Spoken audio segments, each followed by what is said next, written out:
Selanjutnya bahwa ada beberapa kontestamen yang memang harus disetujui dan menjadi bahan acuan. Kalau hal itu menjadi bahan setelah digabungkan satu dan yang lain berdasarkan dengan renta, salah satu penggabungan itu adalah informasi sepihak yang mendengar penggabungan antara satu dengan yang lain,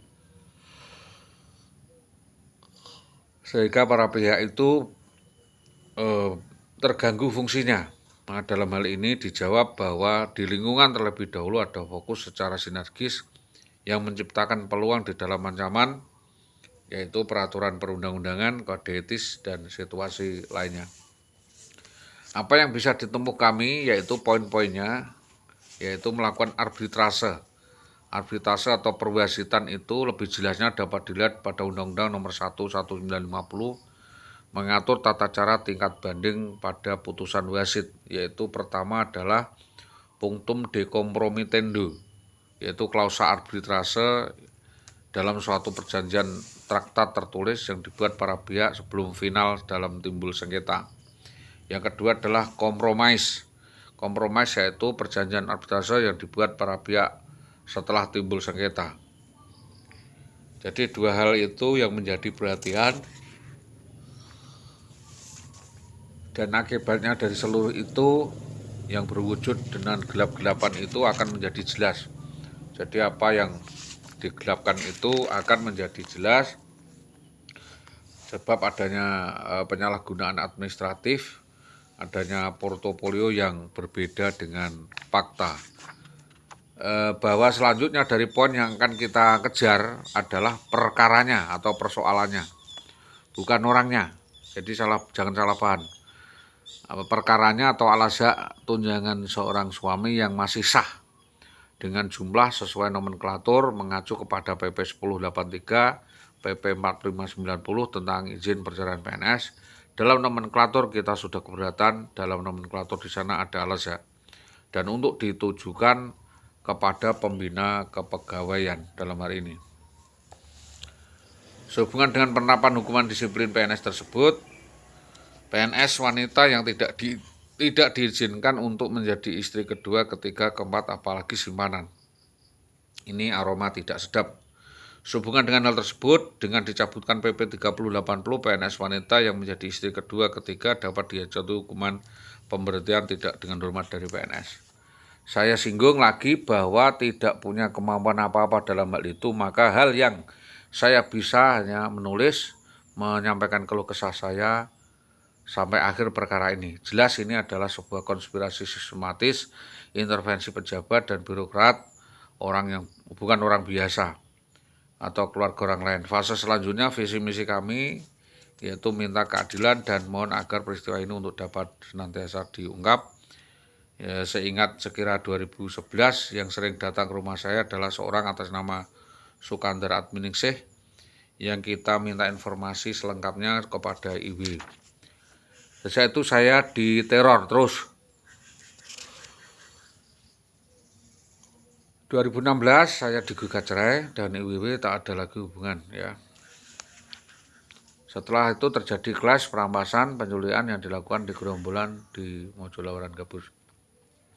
Di pertigaan Mojolawaran Gabus itu tempat persekusi penculikan. 2013 awal melakukan kunjung balik di sekolah, ditemui Supawatin dan memberi petunjuk jika saudara yang bersangkutan ditaruh di rumah.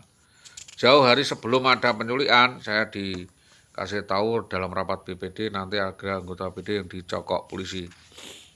Pada 11 Februari kasus Bambang Permadi muncul, bukan suatu pemicu faktor utama di dalam kasus Saudara Indah Widiawati dalam persoalannya, karena ada unsur jaring lainnya yang harus diungkap terkait rahasia persekusi, eksekusi terhadap anak dan istri saya dari awal kronologi hingga di Magelang. Jadi ini sudah direncana dari Magelang, Pak.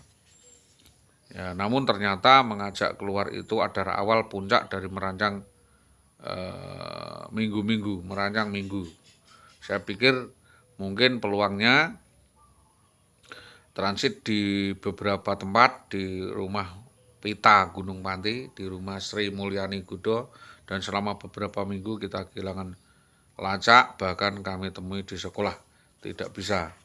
Jadi skenario ini sudah dirancang sedemikian rupa dari keluarga Magelang, puncaknya pada 2003, akhir 2005, saat ipar saya Dewi kalah pilihan Kasdes, dan saat 2008 masuk caleg PDP 2008, dan jadi tahun 2010. Jadi pintu alasan untuk keluar dari rumah itu sudah dirancang sudah lama. Mencari momen yang tepat. Yang kedua adalah skenario kedua dirancang di dalam dinas pendidikan, sebab begitu SK digadaikan semua dan kita ikut tanda tangan. Yang ketiga dugaan dirancang saudara ini yang melakukan serangkaian persekusi, sebab saat itu aktif di Sekcam Tambak Romo, jadi leluasa untuk merekayasa kasus Tambak Romo. Jadi sebab waktu itu memang membawa titipan uang banyak sekali.